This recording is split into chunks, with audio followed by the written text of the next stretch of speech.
Hey guys, welcome back to another episode of the MX-5 channel. Today I'm going to tell you how not to mount your front splitter on your Miata or any other car for that matter. I know this sounds like a weird video, but I originally mounted the Verus engineering splitter onto my Miata here about a week ago, and I filmed a video talking about the installation process for this splitter specifically for a car that does not have the appearance package.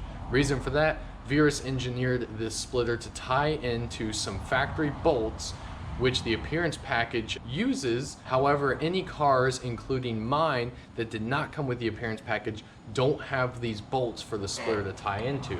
Instead of threaded holes under the bumper, what you have is these two winglets, one here on the driver's side and one on the passenger side, which are riveted into the bumper.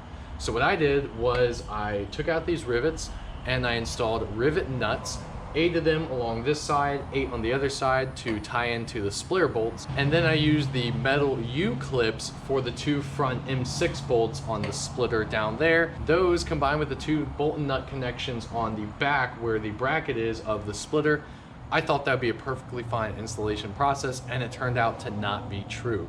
While I was able to get the splitter mounted just fine, it only lasted about a week. As you can tell, it is quite broken at this point in time.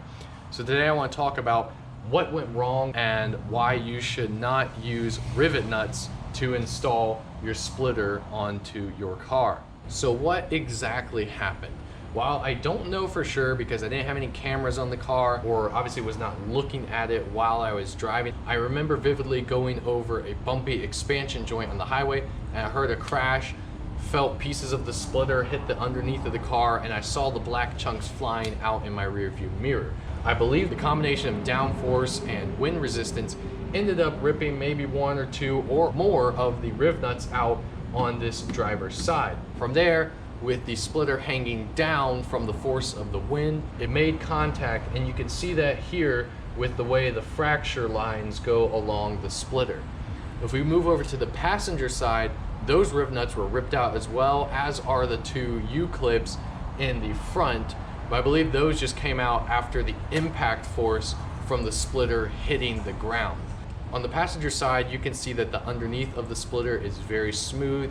It's almost looks like it was sanded away, likely due to dragging along the concrete. So I don't think that side actually was hit or struck by the road. Rather, it happened on this driver's side, and then just the impact force from that blew away the rest of the splitter. Now, whether or not that's actually what happened, again, I do not know. It's possible that because of how low the car is and then the splitter hanging down lower than that, it might have hit the ground first and then that caused all the riv nuts to fail. But I will say for certain that I believe with a nut and bolt connection along the front of the bumper, you'd be in much better shape than you would with the rivet nuts, especially adding some washers in there so that way it distributes the force in a greater area along the tabs on the bumper. So if you guys have ever had an experience like mine, or you've seen one like this, or you just have any other ideas as to how this may have happened, please let me know in the comments below. I want to thank you guys so much for watching, and I can't wait to see you in the next video.